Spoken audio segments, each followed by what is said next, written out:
It's official. The dictionary added a bunch of new words in 2023, so if you're worried about not keeping up with all the words the youths are using, this video is for you. If, however, you are one of these youths, congratulations, you probably have way more Rizz than the rest of us. That's right.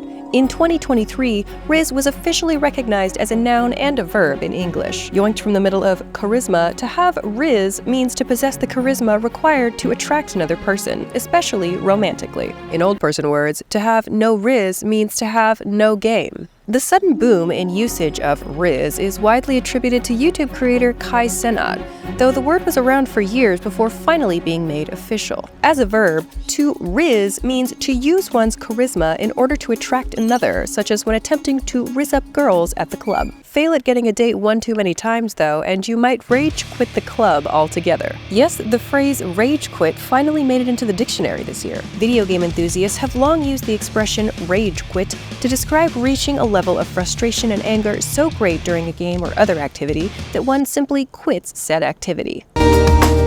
While many of us have perhaps fantasized of rage quitting our jobs or our schools, in most cases to do so would be, as the youth say, Delulu. While this next word hasn't actually made it into the dictionary yet, its prevalence on the internet in 2023 cannot be denied. Delulu is short for delusional, and the word originated as an insult in around 2014 with the Korean pop music fan community to describe a fan so obsessed with an artist that they would have delusional thoughts about marrying the person, dating them, or being their best friend. These days, Delulu refers to having an almost irrational amount of belief in oneself, such a staggering amount of trust in one's ability to manifest goodness for oneself that from the outside the confidence must seem, frankly, delusional. As users of this phrase like to say, in this day and age, being Delulu is the Salulu. If you have not been blessed with the ability to have delusional levels of self-confidence in yourself, fear not. Perhaps all you need is a little Zhuzh. Zhuzh, as some of you may be aware, is not a new word by any means. First used in 1970 as a verb, Zhuzh referred to adding a little improvement or enhancement to something, as when zhuzhing up an outfit for the day, or when zhuzhing up a meal. In 1995, the noun form appeared, and now we have all kinds of ways to talk about our nice little touches and improvements. If, however, you have no Rizz, are not Delulu, and have no desire to do any zhuzhing, you may end up being classified as mid. Mid comes from middle and is used to refer insultingly to someone or something that is of average or unexceptional quality. This newly recognized adjective is also commonly used in the superlative, as in, that was the middest pizza I've ever had. In the interest of staying positive about ourselves, let's move on to Bussin. Bussin, like Zhuzh, is by no means a new word. The word first appeared in around 2006. When something is bussin', it displays qualities of excellence or mastery. The dictionary suggests that this word may be the evolution of the verb bust, as in the bust a move sense, referring to performance ability. Now, everything from food to landscapes can be described as bussin'. On the flip side of this, if one becomes too powerful, one might get nerfed. Nerf is another official new entrant to the dictionary that comes from games. Perhaps some viewers are familiar with the Nerf brand toys, weapons made of squishy, safe material. This word was carried through into video games as a verb used to describe a character, weapon, or piece of armor intentionally made less powerful by the game's creators. This use of Nerf now has broader applications and is used outside the gaming world to describe anything intentionally rendered less powerful or effective than it was previously. Some might accuse the US government of doing just that to UFO with this next entry to the list. The dictionary officially recognized UAP this year, an intentional rebrand attempt of UFO, which the government claimed conjured too many images of little green men. UAP is listed as standing for Unidentified Aerial Phenomenon or Unidentified Anomalous Phenomenon, both of which are wide-ranging enough expressions to cover all sorts of weird things people might see and experience. Speaking of weird things, did you know there's a new definition for the word hallucination? Yeah. By now, most of us have had the experience of using AI in some form.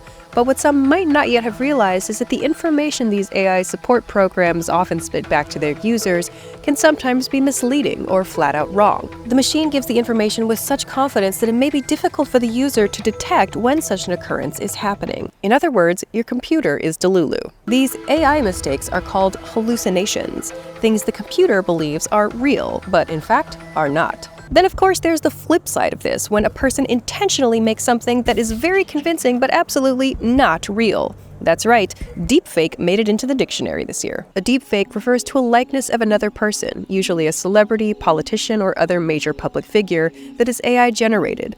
Deepfakes may be used to create fake advertisements, to generate quotes the individual never said, and worse. The fake part of deepfake comes from the fact that the result is, of course, fake. The deep part of this word refers to the deep learning processes involved in gathering enough materials to create a convincing deepfake of an individual, such as image and videos, voice samples, body language information, etc. While these deepfakes can be, and have been, used for nefarious purposes, sometimes we're all aware it's a fake and we let it slide because it's fun. And now we officially have a word for that: Kayfabe. Kayfabe is a wonderful word brought to us from the glitter-encrusted, spandex-wearing, chair-smashing world of wrestling entertainment. Audiences flock to see this very special form of entertainment, where alliances and rivalries between wrestlers play out in spectacular, violent, choreographed scenes live on stage in a wrestling ring.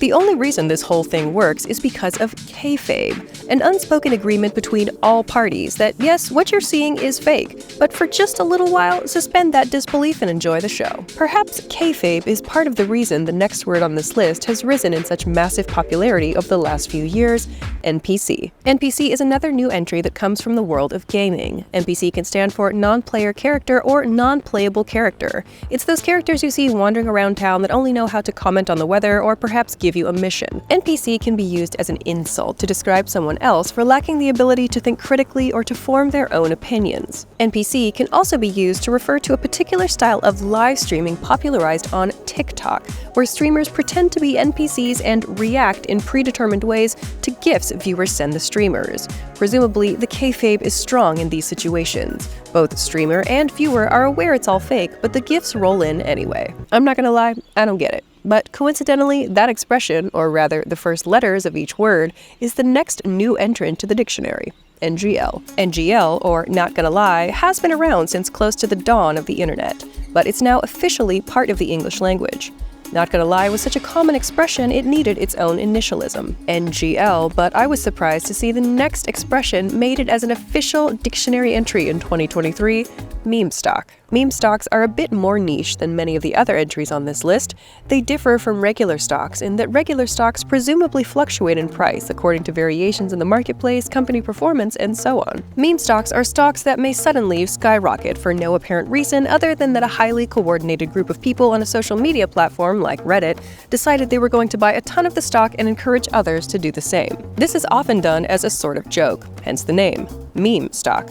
Rarely is the performance of a meme stock related to its actual business performance. It would not be a surprise if many of these would-be investors could be categorized with this next new entrant to the dictionary this year: Edgelord. An edgelord is someone who intentionally says things considered dark, edgy, or borderline offensive with the intention of shocking other people and coming across as cool or aloof. Unfortunately for these edgelords, their behavior usually has precisely the opposite effect. So yes, while lord is in edgelord, this word absolutely does not have a positive connotation. It makes a mockery of someone trying to position themselves as superior through their special brand of edginess. But those guys have no Rizz. Speaking of bets, we've got a new definition for that word as well. While not officially in the dictionary yet, this word has seen explosive usage online and offline in recent years. Bet, in the newest sense, has been around for years and is used to express enthusiastic agreement or enthusiasm in much the same way as you bet is used. It's also used to confirm that something is true. Someone asks if you want to meet up for dinner later? Bet. Someone asks if they did indeed see you on TV receiving an award for your latest creative project? Bet. Someone asks if you've liked this video yet? Bet. Bet. The next word, which, while also not officially recognized by the dictionary just yet, could be considered the opposite of this use of bet in a way: cap. Cap, in the latest sense, means lie, and is usually used in the expression no cap, meaning no lie. While there are a number of theories about how this most recent slang use of cap came to be, one of the most compelling explanations is that it's an evolution of the slang term capping, something that was used to refer to insulting a person in an entertaining way. When speaking to that person later, to show that one is being genuine, one might say no cap to indicate that no insult or double meaning is intended. From this, the broader no lie meaning expanded. I feel no cap is a good way to preface this next word on our list, a word that was genuinely officially added to the dictionary this year: Padawan. Even the most casual of Star Wars fans is likely familiar with the word Padawan. A Padawan is a learner, a student, usually someone who has a mentor-like figure, even very temporarily. It's used primarily as a joke, as in, watch and learn as I show you how to sneak snacks into the movie theater, Padawan. As Star Wars fans know, there may be times when your Padawan gets a little feisty. Times when they throw a little bit of extra energy into what they're doing. And guess what? The dictionary now officially recognizes an expression for just that: beast mode. Beast mode refers to a way of being or doing something that someone adopts temporarily or for a very short period of time for the purpose of achieving a goal or defeating an opponent. An athlete might go beast mode when the game is near its end and their team is down by just 1 point. A mother might go beast mode if her baby is trapped under a heavy object. I go beast mode when I buy a fresh bag of Doritos. The point with beast mode is that the person using beast mode very briefly pushes themselves to the fullest extent of their skills, and for a very specific reason. Hopefully that reason has nothing to do with your relationship, but if there's any kind of relationship that might make you want to engage beast mode or perhaps even rage quit, it's a situationship.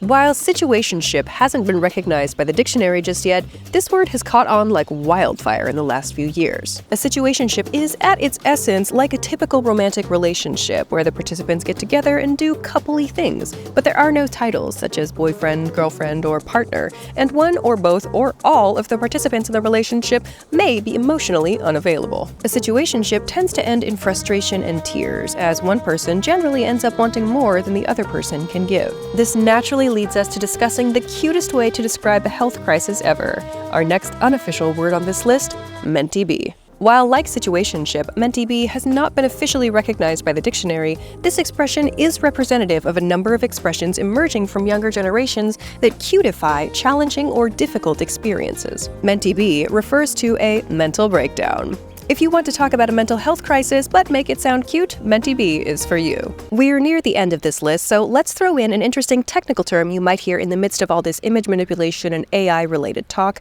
a new word added to the dictionary in 2023, rotoscope. While a rotoscope might sound like something a doctor might use to probe your body, it's a tool used when creating effects in videos and animations. In an effect program like After Effects, the rotoscope tool is used to mark a certain section of footage frame by frame, and then the creator can add animations or manipulate just that part of the footage. This can create unique effects and special looks that may not always be easy to spot, as the rotoscoping can be done quite precisely. If you haven't updated your photo and video manipulation vocabulary since the rise of Photoshop in the 90s, great, now you know a new word. But now, we've reached the final expression for this video, and while I'm sad to say it was not officially recognized by the dictionary this year, it has certainly been recognized all across the internet in recent years, and prior to that it was recognized and widely used in the 70s and 80s. The expression has baffled older generations in particular, so let's end with a breakdown of what on earth is going on with "it's giving." It's giving is used in a similar way to the pattern X gives off Y vibes,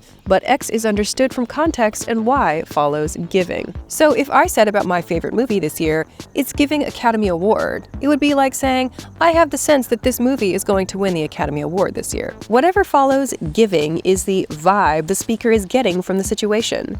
This expression originated in the 70s and 80s in LGBTQ+ ballroom scenes. Ballroom is a style of performance in which participants walk, dance, sing, model, lip sync, etc. in front of judges, and judges of these performances may make comments about the performance with the expression "it's giving," as in, "it's giving Beyoncé," meaning that the performance was in some way like Beyoncé. As you can imagine, this is a highly versatile term that has exploded in popularity as queer and drag culture has become more and more visible in mainstream media, as in shows like RuPaul's Drag Race. While it is true that some of these words may fade with time and some of them may evolve further still, we can say that at least at this moment, they're words worth knowing, which means if you've been putting off figuring them out because you dismiss them as silly, trendy slang, well, it's time to get these silly words in your brain because they're official.